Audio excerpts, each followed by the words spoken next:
wabarakatuh. Bismillah, alhamdulillah, wa bi ni'matillah, la ilaha illallah, la mawjuda illallah, la ma'buda illallah, la matluba illallah, la maqsuda illallah. Bismillah, tawakkalna 'ala Allah, la haula wa la quwwata illa billahil aliyyil azim. Allahumma fasholli wa sallim ala sayyidina Muhammadin wa ala alihi washabihi ajma'in, amma ba'du. Subhanallah, alhamdulillah, wa la ilaha illallah, Allahu akbar, adada kulli harfin kutiba yuktabu abadal abidin adaradairina ya rabbal alamin. A'udzu billahi minasyaitonir rajim. Bismillahirrahmanirrahim. Falaula nafara min kulli firqatin minhum ta'ifatul yatafaqahu fiddin. Al-ayat, sadaqallahul azim, wallahu a'lam bishawab. Yang sama-sama kita hormati, kita muliakan para imam, para asatid, para pengurus masjid, sesepuh. Di sini kalau di orang Sunda namanya Bapak Lurah Hormat. Jadi Pak Lurah, Lurah Hormat. Bapak Kadus, Pak Kadus, Bapak RW, Pak RT. Nah, wabil khusus keluarga besar daripada Bapak Haji Waluyo di sini, anak-anak remaja, hadirin yang dimuliakan Allah SWT. Tidak disebutkan nama satu persatu, tidak mengurangi rasa hormat kami kepada semuanya, terutama kepada para sepuh yang semoga kita semuanya diberikan kesehatan dan keselamatan oleh Allah Subhanahu wa taala. Alhamdulillah wa syukru ala ni'amillah. Kita wajib bersyukur kepada Allah Subhanahu wa taala atas nikmat-nikmatnya, terutama nikmat iman, nikmat Islam. Nikmat kita diberikan sehat sehingga bisa berjamaah sholat maghrib. Banyak sekali orang yang ingin berjamaah sholat maghrib tidak sampai. Banyak sekali. Saudara-saudara kita ini dalam hatinya banyak yang merencanakan ingin sholat berjamaah, tapi tidak sampai, ya, karena yang dikirimkan cuman hidayahnya, taufiknya enggak dikirimkan. Dan nikmat iman itu adalah nikmat besar, nikmat yang tidak ada ukurannya secara dunia, tidak ada ukurannya, tidak tempatnya. Nikmat iman itu, nikmat Islam itu.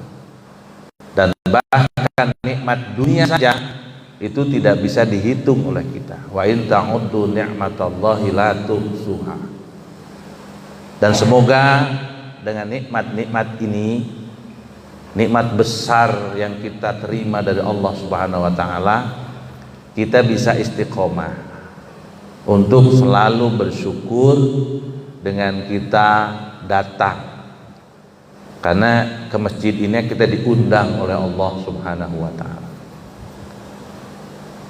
Karena kita diundang oleh Allah, maka yang datangnya pun yang pantas hadir diundang Allah Subhanahu wa taala. Itulah yang luar biasa. Mudah-mudahan kita dicatat oleh Allah orang-orang yang pandai mensyukuri nikmat Allah Subhanahu wa taala. Salawat dan salam jangan pernah bosan kita sampaikan atas panutan kita, penghulu kita, Habibana wa Nabiyana Maulana Muhammad sallallahu alaihi wasallam. Allahumma sholli ala sayyidina Muhammad wa ala ali sayyidina Muhammad. Dan semoga kita mendapatkan syafaatnya di yaumil qiyamah. Amin ya Allah ya rabbal alamin. Kenapa kita tidak boleh bosan membaca sholawat? Karena Nabi pun tidak pernah bosan memperjuangkan kita untuk selamat. Sehingga di dalam Al-Quran, Nabi itu diberi nama Azizun alaihi ma'anittum harisun alaikum bil mu'minina ra'ufur rahim. Itu nama Nabi, ya. Aziz di dalam ayat laqad ja'akum itu bukan nama Allah. Azizun alaihi ma'anittum haris juga bukan nama Allah, itu nama Nabi, ya. Yang dimana haris itu makna aslinya adalah serakah, tetapi karena ini nama Nabi, maknanya bukan serakah, tapi Nabi ini tidak pernah bosan, ya, tidak pernah bosan berdoa, meminta, menyelenggarakan syariat untuk umatnya, karena cita-cita beliau hanya satu, yaitu tidak ada satupun umatnya yang masuk neraka. Itu cita-cita beliau. Maka semua syariat beliau itu menyelamatkan kita, termasuk sekarang datangnya bulan Rajab. Bulan Rajab Nabi berdoa, Allahumma barik lana fi Rajaba wa Sya'bana wa balighna Ramadan. Dan bulan Rajab ini disebut Syahrullah, bulannya Allah, karena di bulan ini ada peristiwa besar. Yang peristiwa besar itu efeknya untuk kita. Yang pertama, malam ke-10 bulan Rajab, perpindahan nur nubuah, cahaya yang nantinya akan menjelma menjadi nabinya Allah yang terakhir, itu Nur Muhammad SAW, pindah dari orang tuanya Sayyid Abdullah kepada istrinya itu Ibu Siti Aminah. Perpindahan cahaya nubuah itu terjadi pada malam ke-10 di bulan Rajab, sehingga para ulama ada yang menganjurkan puasa sunnah Rajab dari tanggal 1 sampai tanggal 10. Kemudian yang kedua, peristiwa besar itu terjadi tanggal 27 Rajab, yaitu peristiwa Isra dan Mi'raj yang kental. Di dalam peristiwa itu Allah menyebutkan nama masjid, ya. Jadi masjid kita ini termasuk di dalamnya. Dan di Indonesia ini negara satu-satunya yang paling banyak masjidnya. Yang tercatat di Kementerian Agama ada 1 juta masjid, belum surau, belum musola. Makanya orang-orang kafir itu sudah berkali-kali nih menghancurkan Islam di Indonesia, kesulitan, ya, kesulitan. Udah diacak-acak lewat pemilu, umat Islam diadu-adukan supaya berantam, supaya negara ini perang, tapi nggak berhasil karena ada masjid. Kita ini berantem ketemu di masjid. Malah kalau dulu sebelum ada corona kan sama, kan? Ini gara-gara corona jadi salaman jadi susah, kan? Ya, kalau salaman politisi ngadu ini sekarang ini ngadu kepal, ya. Ada salaman yang ngadu sikut. Kalau salam olahraga ngadu kaki, kan begitu, macam-macam sekarang. Ini gara-gara corona itu. Bahkan sholat pun berjarak-jarak dan seterusnya. Jadi Bapak yang dimuliakan Allah SWT, itulah kenapa kita tidak berbosan membaca salawat, karena Nabi pun tidak pernah bosan, ya, memohon kepada Allah agar umatnya selamat semuanya, ya. Maka setiap perbuatan kita selalu diawali dengan doa. Tidak ada satupun perbuatan kita yang tidak diawali dengan doa supaya kita selamat. Dan siapa yang mengajarkan itu? Semuanya Nabi Muhammad Shallallahu Alaihi Wasallam. Bukan hanya doa, mengajarkan juga cara tidur yang benar, cara makan yang benar, cara berjalan yang benar, cara bersosial yang benar. Itu hampir 100% dicontohkan langsung oleh beliau. Nah, lalu beliau sudah begitu banyak berjasa kepada kita. Apa ucapan terima kasih kita kepada Rasulullah? Kalau kepada Allah kita memuji Allah, kalau kepada Rasulullah namanya membaca sholawat kepada Nabi Muhammad SAW. Yang hakikatnya sholawat itu bukan untuk Nabi, untuk kita. Karena Nabi nggak butuh sholawat kita, karena Nabi sudah dijamin oleh Allah. Dan semoga dengan kita banyak membaca sholawat, kita ini dikenali, karena nanti di yaumil kiamah ada orang yang dia di dunia merasa jadi umat Nabi, tapi Nabi tidak mengenal dia. Itu paling sedih, Pak. Ya, paling sedih. Nabi melirik pun tidak.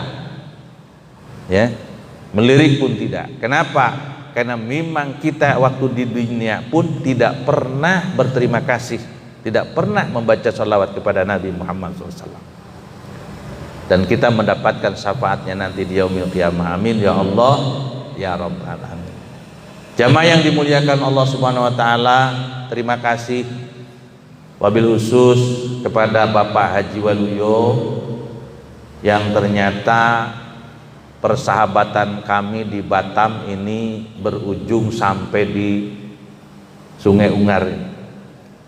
Kami sering ketemu di rumah beliau, di masjid, di musola beliau, kumpul-kumpul, bincang-bincang. Alhamdulillah bisa bertemu dengan keluarga besar di sini melalui hajat beliau, yaitu yang mewakafkan tanah sebagai ungkapan terima kasih kepada orang tuanya.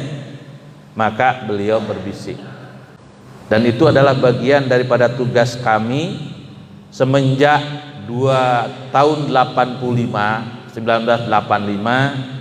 kami ditugaskan oleh guru kami di pusat, yaitu pusatnya di Tasikmalaya, namanya pesantren Miftahul Huda, dengan program takhusus pelajarannya hanya kitab kuning dan ada tahfidz Quran, tidak ada sekolahnya. Tapi kalau lulus dari sana, pemerintah memberikan SK sarjana agama S1. Jumlah santrinya ada 7.000 santri di sana, dan cabangnya sampai di Aceh dan sampai di Papua sudah ada 2.000 pesantren dengan bermacam-macam ragam. Dan salah satu pengembangan kami, selain dari pesantren-pesantren ada yang terpadu dengan sekolah, salah satunya adalah pesantren lansia, pesantren kakek-kakek dan nenek-nenek. Jadi nanti kakek ini nggak usah bingung balik, ya, nggak usah bingung balik, nanti baliknya ke pesantren, ya. Dan di Batam sendiri kami mengelola di Masjid Raya yang sekarang Masjid Agung Batam, itu sudah 13 tahun. Ada 200 nenek-nenek di Batam yang kami kelola, yang alhamdulillah hampir tiap bulan ada yang meninggal, tapi bukan karena corona, nggak ada yang karena corona. Kemudian kenapa kami di sini menyarankan kepada Pak Haji Waluyo beserta Ibu Fauzia, yang tadinya beliau mau ikut ya, bikin pesantren, dan orang tua guru kami berwasiat kepada kami, dirikanlah 1 juta pesantren di negara Indonesia ini. Itu tugasnya. Jadi bukan berarti harus 1 juta pesantrennya, artinya setiap ada orang yang menghibahkan tanah, mewakafkan tanah, itu dibangun pesantren, yang sekarang sudah 2.000 pesantren lebih. Belum nanti yang lain, dari kami sudah seperti itu. Para jamaah yang dimuliakan Allah Subhanahu wa taala, untuk apa membuat pesantren? Apalagi ini pesantren lansia, itu karena peta lingkungan. Pas kami tengok ke sini, gak nampak banyak anak-anak, lengang, ya, gak ramai anak-anak. Tapi pas masuk ke rumah, wah Haji, wah ini kayaknya di tiap rumah ini ada orang tua. Nah, akhirnya terpikirlah kalau begitu udahlah bikin pesantren orang tua, itu aja, ya. Bikin pesantren lansia. Untuk apa? Supaya beliau, orang tua kita ini merasa puas jadi orang tua, merasa puas, ya. Puas apa? Puas beribadah kepada Allah. Karena ternyata Yang 200 nenek yang di Batam itu, saking dia hausnya kebenaran, mereka minta dites Fatihahnya. Coba dengarkan Fatihah kami, bener nggak? Karena nenek itu dulunya nggak belajar ngaji, gitu. Dan seterusnya. Sehingga memang betul-betul banyak orang tua yang memang Fatihah saja belum benar, ya. Sementara Fatihah itu udah rukun kauli di dalam sholat. Kenapa Rasulullah SAW menceritakan nanti di akhirat ada orang yang dia menagih hak ibadahnya, pahala ibadahnya, ternyata tidak ada satupun pahala ibadah yang diberikan. Kenapa? Karena ternyata ibadahnya satu pun tidak ada yang jadi. Kenapa? Karena banyak yang salah. Kenapa banyak salah? Tidak ada yang ngontrol. Siapa yang ngontrol? Cucunya. Nggak ada yang mau. Neneknya nggak ada. Maka solusinya harus ada wadahnya. Tanyalah sama Pak Imam. Beliau ngajar ya di sekolah, maka hak beliau bisa mengontrol siswanya kan. Nah, karena ada lembaga. Nah, itulah salah satunya. Sehingga nanti orang tua kita betul-betul dipuaskan dengan ibadah. Ya, barangkali bacaan ada yang lupa, praktek ibadah ada yang lupa dan seterusnya. Dan juga kita mengontrol nanti kesehatannya, dohir batinnya dan seterusnya. Dan kebetulan memang di sini katanya belum ada pesantren lansia kan gitu. Ya. Apalagi nanti dibikin kegiatan-kegiatan yang baik, yang positif, ya. Dan karena ini adalah sejarah. Nanti ada sejarah bahwa di Sungai Ungar ada pesantren lansia. Kalau kita ke Singapura ketemu dengan orang tua sedih. Di sana kalau jadi orang tua di Singapura itu sudah kiamah sugro katanya. Karena tidak mendapatkan perhatian anak-anaknya. Anak-anaknya sibuk semua mencari dunia. Orang tuanya disimpan di panti jompo. Pagi-pagi suruh olahraga, cek kesehatan, tapi ibadahnya tidak mendapatkan perhatian. Sementara manusia itu ya di dunia ini hanya transit saja. Kita ini imigran, pendatang ke dunia ini. Aslinya kita ini orang sorga. Kita ini penduduk sorga. Manusia ini penduduk sorga. Maka Allah memesan, karena kita ini penduduk sorga, kemudian kita jadi imigran di dunia ini, jangan sampai jadi imigran gelap. Kan ibadah. Sementara kematian itu adalah hak Allah. Kematian itu bukan hak manusia. Artinya mau percaya mau enggak, kematian itu pasti. Di dalam kubur itu urusan Allah, hak Allah, bukan hak kita. Walaupun manusia di dunia tidak percaya ada siksa kubur, gak ada urusan.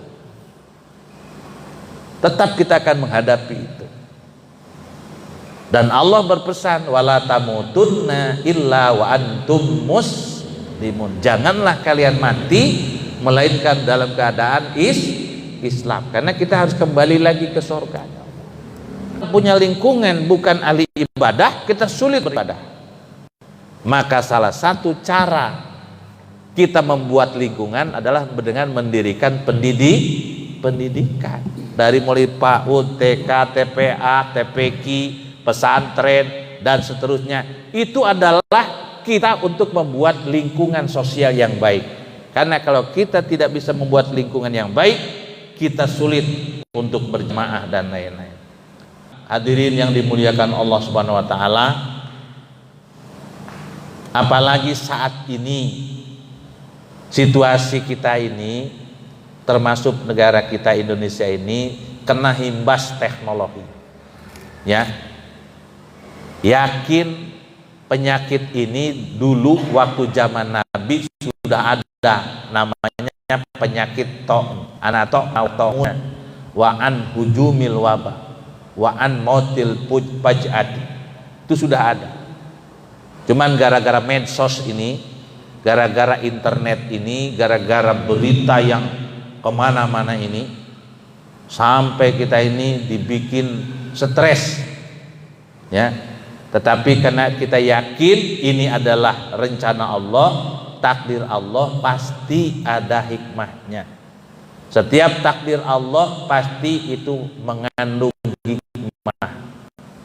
Paling tidak yang dulunya sering ada kampung akan tinggal di kampung, yang biasanya jalan kemana-mana itu sekarang banyak yang tinggal di kampung, dan seterusnya.